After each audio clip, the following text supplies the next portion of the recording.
Ukrainian boy starts new life via chess. Carlsen and Firouzja set to clash in Miami. And GMSO wins week 25 at chess.com rapid tournament all the day on ChessWire.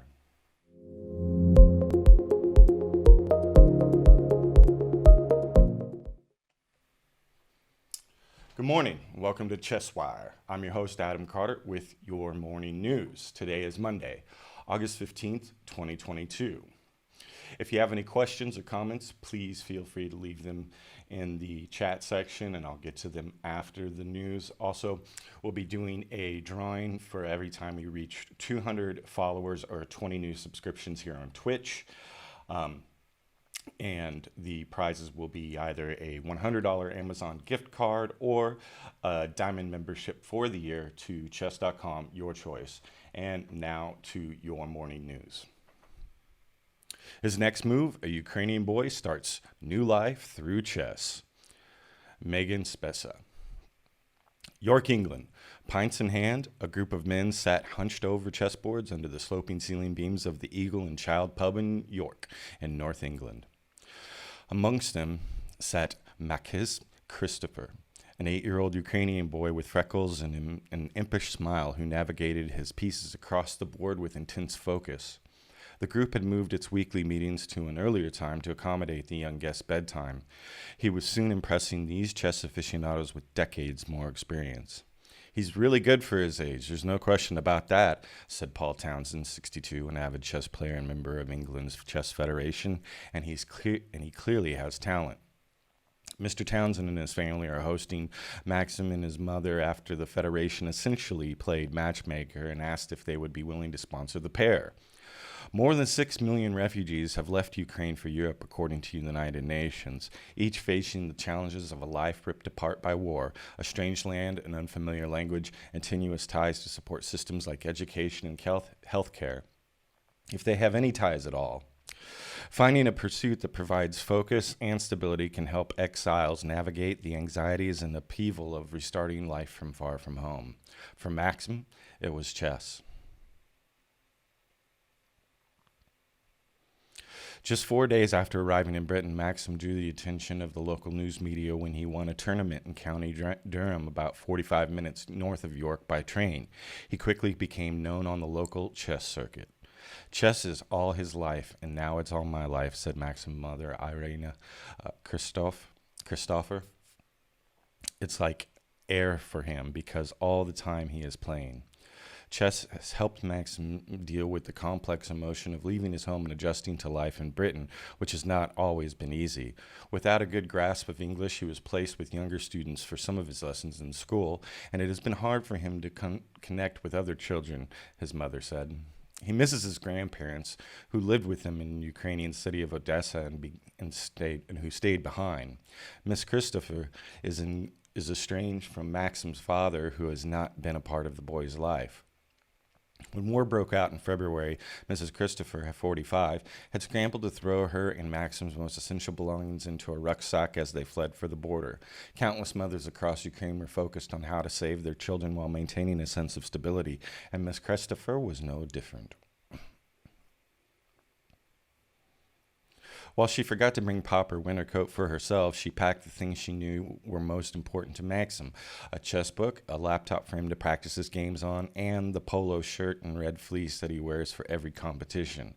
They went to Romania, where they stayed for weeks. Then Miss Christopher reached out to the English Chess Federation to see if someone would host her and Maxim so he could continue playing and return to school. She was eventually connected with Mr. Townsend and his wife, Helen, who offered them an annex in their spacious house near York, under a program that allowed British families to host Ukrainians fleeing the war for 6 months. So far, despite procedural difficulties, more than 65,000 people have headed to Britain from Ukraine under the program. Maxim has been enrolled in school where he is beginning to make friends and is enjoying math, Mrs. Christopher said, because even without a strong grasp of English, he can understand it. Even with the hospitable hosts like the Townsends and the security of life far from war, Mrs. Christopher said that she had found it difficult to adjust to humbling circumstances. She spent most of her life in Odessa, and despite having 2 college degrees and a career as a journalist, she is now working as a hotel cleaner. It's not so simple, Miss Christopher said, as she described the anxieties of living in someone else's home and having to rely on them for her and her son's needs. I feel comfortable here, she said, but all the time I am thinking about what will happen in 6 months. Under British policy, families agree to host Ukrainians for 6 months, and their visas last for up to 3 years. The Christophers will need to find a place of their own unless the sponsors allow them to stay beyond the initial agreement. To ease the anxiety, mother and son have thrown themselves into chess, a focus of Maxim's young life. He began playing at 4 and has showed early promise. Both have expressed hope that he can become a grandmaster before turning 12, eager to unseat the world's youngest person to reach the prestigious ranking. But Mr. Townsend and other chess aficionados say that goal is a long shot. Still Maxim is clearly skilled, Mr. Townsend said. Does that mean he's going to become a grandmaster ever, let alone at the age of 12? Not necessarily, he said. Still, Maxim is nothing if not determined. He wakes at 5 a.m. each day to practice online before school until recently had regular online training sessions with a Ukrainian grandmaster through the Ukrainian Chess Federation. So far, his lucky outfit and his hours of training have served him well as he wins competition after competition in England. In late July, he and his mother traveled to Greece for the European Youth Chess Championship, where he won in 2 categories, Rapid and Blitz, in his age group. Like many former Soviet nations, Ukraine has a long tradition of strong chess grandmasters, Mr. Townsend explained, but often the expectation is of total dedication to the game from a young age. You would see it as a place where chess is taken a lot more seriously than it is here, Mr. Townsend said. Parents put children into rigorous training programs, and school is often second to chess. It's such a massive, culturally different approach to chess playing, Miss Townsend said. As a diversion from chess, she has enjoyed showing Maxim how to cook, taking him on nature walks, and building with Lego pieces. But much of Maxim's time is still dedicated to chess, and Mr. Townsend had been keen to help him get involved in local tournaments. On a recent Saturday morning, he took Maxim and Miss Christopher to a Quaker school in York for a competition involving 120 youths ages 7 to 18. Boards were lined up on tables in a gym filled with row after row of children tapping clocks and moving pieces. Some of the children were so small that when seated, their feet swung above the floor. Maxim's sneakers barely touched it. He sat fidgeting slightly while the organizers rattled off the rules in English. He did not understand much of what was being said, but he knows how to play. His first match was over in under a minute. He ran into the hall where Miss Christopher was waiting and embraced her. After the next match, Maxim went running out to his mother. "Too easy," he said with a smile. "I made a checkmate." Before the fifth match, Maxim pressed his forehead against his mother's, and she whispered some words of encouragement. His opponent, an older boy, had arrived just before play began. Maxim rested his chin in his hand and smiled until suddenly he realized he had made a mistake. He pulled at the tufts of his hair, twisting them around his fingers. He eventually lost to the boy, and after they shook hands, he wiped tears from his eyes. Maxim eventually placed second in the competition. By the end, he seemed more interested in chatting with a group of children who had organized a game of tag outside. His long hair flew behind him as one of the children chased him. "He's just a child," his mother said as she watched him frolic. "He works so hard with chess that sometimes you forget he's just a child."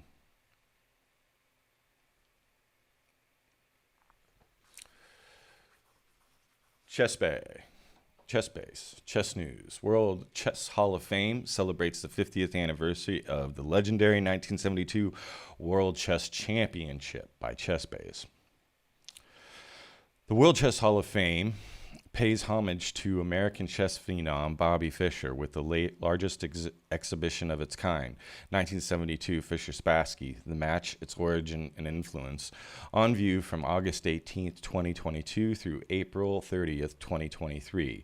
A public opening reception is happening on Thursday, August 18th, 2022, 5 to 8 p.m. with free admission.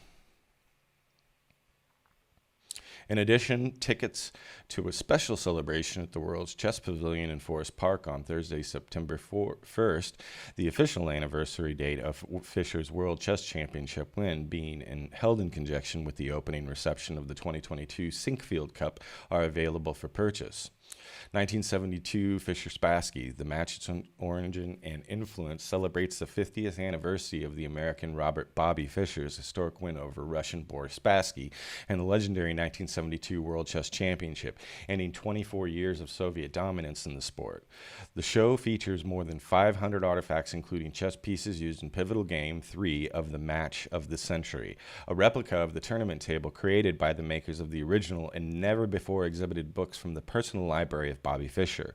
The exhibition also highlights pieces from the World Chess Hall of Fame collection, loans from the Fischer Library of the U.S. Chess Hall of Fame inductees Dr. Gene Carnes Sinkfield and Rex Sinkfield from the photojournalist and Fischer confidant Harry Benson, CBE, and recently donated artwork by the Leroy Neiman and Janet Byrne Neiman Foundation.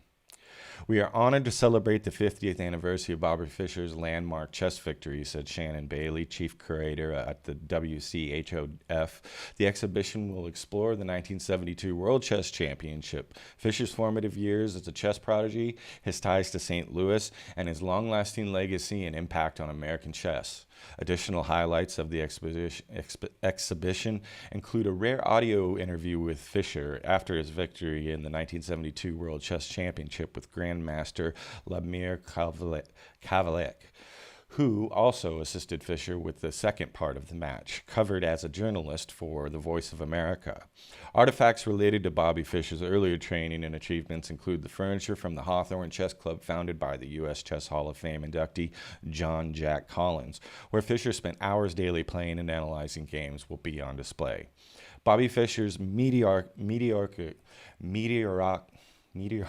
rise from promising young player to the king of chess world brought new respect and media coverage to the game in the United States, says WCHFO creator Emily Allred.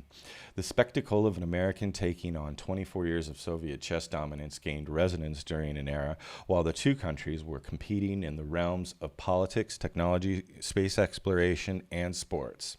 To learn more about the exhibition or its events, please visit www.worldchessof.org. For media interviews or a press kit, please contact Brian Flowers. About the World Chess Hall of Fame. The World Chess Hall of Fame is a 501c3 nonprofit organization committing to building the awareness of the culture and artistic significance of chess. It opened on September 9th, 2011 in Central West End after moving from the previous locations in New York, Washington, D.C., and Miami.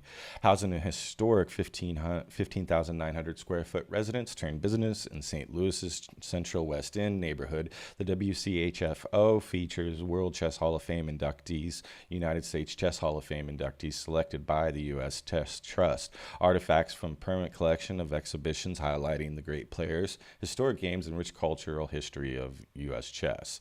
The WCHOF partners with the St. Louis Chess Club to provide innovative programming and outreach to local, national, and international audiences. About Bobby Fischer. As the 11th world champion from 72 to 75, Bobby Fischer interrupted the Cold War Soviet hegemony of chess. His phenomenal skill was apparent from an early age. He won the U.S. Open in 1957 and was the youngest person to gain the first place in the U.S. Chess Championship in 1957-58. He would go on to win all 8 of the United States Chess Championships in which he participated, and in the 1963-64 competition, he became the only player to achieve a perfect score in the event. My 60 Memorable Games, which Fischer authored in 1969, is widely considered one of the greatest chess pieces of chess literature. He made valuable contributions to opening theory and was renowned for his opening preparation and in-game technique alike. Fischer is best remembered, however, for his win at the 1972 World Chess Championship, defeating Boris Spassky in the most famous match of modern times. From 1970 to 1971, Fischer won 20 consecutive games in World Championship qualifying events, and an all-time record.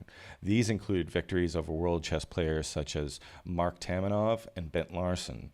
After defeating former world champion Tigran Petrosian in the 1971 candidates match, there was a record 125-point differential between the ratings of number one ranked player Fischer and Spassky. The second-ranked player, the first non-Soviet player to earn his title in 24 years, Fischer won the championship after 21 games. His sterling rise to the top of the world of chess and his landmark victory in the match of the century greatly increased the popularity of chess in the United States. Fischer's world championship win was especially impressive considering that the American player lacked the state support that the Soviet Union offered its champions. While there were only 5,000 registered players in the United States in 1960, there were 5 million in the Soviet Union during the same year, making training for his eventual world championship run even more challenging. Fischer declined to defend his world championship title in 1975, retiring from the chess scene until 1992 when he faced and defeated Spassky in an unofficial rematch in Yugoslavia. Since that country was then under United Nations embargo, his participation violated the executive order by President George H.W. Bush, and Fischer spent the rest of his life in exile to escape prosecution in the United States. Though his reputation suffered during his latter life, his accomplishments on the chessboard cement his reputation as one of the game's greatest players.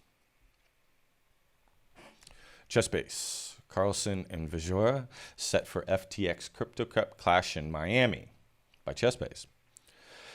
The FTX Crypto Cup kicks off next week with world champion Magnus Carlsen and new rival Alireza Firouzja topping a stellar lineup.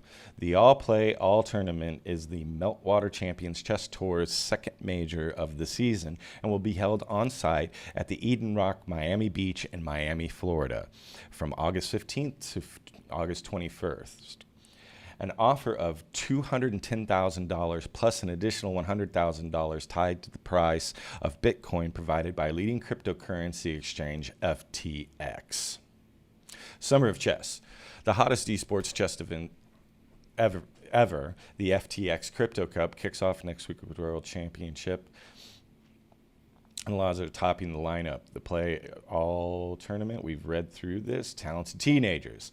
Another super talented teenager, the Indian wonder kid, Ramesh Babu Pragnaganya, will also fight it out for first place. Prag, as he is known, qualified for the FTX Crypto Cup by finishing second in May's Chessable Masters tournament and has beaten Carlsen twice this season already. Carlsen, meanwhile, qualifies as the current overall tour leader, having already won 2 main events this season, the Air Things Masters in February and the Charity Cup in March, qualifying from second place on leaderboard in Poland's Jan Krzysztof Duda, the winner of the tour's first major, the Oslo Esports Cup, in April. Vietnam's U.S.-based speed chess specialist Liam Lee joins the roster from fourth in the leaderboard alongside Dutch number 1 Anish Giri, who stands 6th.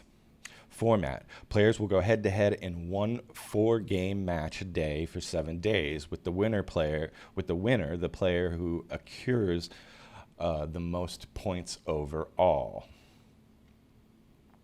As part of the Crypto Cup, an exclusive key will be offered for free to fans around the world that will unlock unique fan experiences, including fantasy challenges, chess activities and giveaways, and $100,000 in rewards and prizes, which will be distributed throughout the summer and during the tournament. Anyone can claim the key for free by visiting ftxcryptocup.com and claiming the free NFT with their FTX wallet. The event will be held the second major of this season's Meltwater Champions Chess Tour and kicked off with the star-studded opening ceremony on August 14th. FTX is the official cryptocurrency exchange partner of the Meltwater Meltwater Champions Chess Tour and was the title partner of the first FTX Crypto Cup in inaugural season of the tour. On to chess.com, Rapid Chess Championship week number 25 knockout winner GM Wesley So. So prevails in last knockout. National Master Vanessa. GM Wesley So won week 25 of the 2022 Rapid Chess Championship presented by Coinbase, defeating GM Ian Nepomniachtchi in a hard-fought final that accumulated an Armageddon playoff. GM Hikaru Nakamura and Alessandro Bornik made it to the semifinals. GM Sansevian, Hans Niemann, Jose Martinez, and Benjamin Bach finished in the quarterfinals. Participating in the event were 39 competitors, open to all GMs, as well as the top 10 women, top 10 juniors, as well as 10 wild cards. The round of 16 of the finals begins on August 18th, starting at 9 a.m. Pacific time. How to review? You can watch the 2022 Rapid Chess Championship presented by Coinbase on chess.com/TV. You can also join the show on Twitch channel and catch all our live broadcasts on youtube.com/chesscomlive. Swiss. Nepomniachtchi finished first, undefeated with 6.5 points. He won a critical game against Martinez in round 5 by discovering the stunning 21 B takes H6 check to open up Black's kingside. So finished second with 6.5 points. He won the first 4 games in a row, including a victory against GM Pavel Eljanov, where he turned a structural advantage into a material one. Bach finished third. He earned his qualification spot by defeating GM Shamsuddin Vakhedev in 31 moves in the final round by accepting his opponent's pawn sacrifices and defending actively. One of the most impressive upsets of the event was when Niemann, with the black pieces, outplayed GM Fabiano Caruana with this pristine middle game play in round 7. Knockout. The knockout kicked off with a highly dynamic game by Nepomniachtchi versus Nian. Nepomniachtchi launching an attack on the king's side and center sacrifice in exchange to open up Niemann's king. Niemann defended with incredible accuracy for most of the game, discovering the incredible 30 Rook D7. In the final seconds of the game, however, with the draw within his grasp, Niemann made a mistake and Nepomniachtchi won material.